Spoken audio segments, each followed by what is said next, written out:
Yaani huyu jamaa anatamani kuingia kwenye jeneza.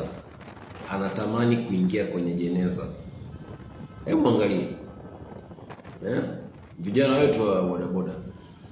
Yaani anaona anachelewa kuingia kwenye jeneza. Anaona anachelewa, kwa nini nisiingie kwenye jeneza? Unakuta jeneza hilo anakolipeleka anajipelekea mwenyewe. Imagine. Huu ni ugumu wa maisha au ni furaha ya maisha? Ni kufurahia maisha au ni kuteseka na maisha?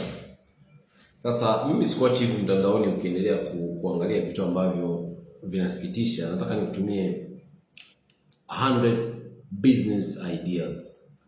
Unaweza kuwa unatamani ufanye biashara lakini hujui ufanye biashara gani. Kwenye hizi 100 business ideas utapata biashara ambayo inakufaa. Zaidi ya idea 100 za biashara. Andika Profesa nitumie kwa WhatsApp 100 business idea nikutumie.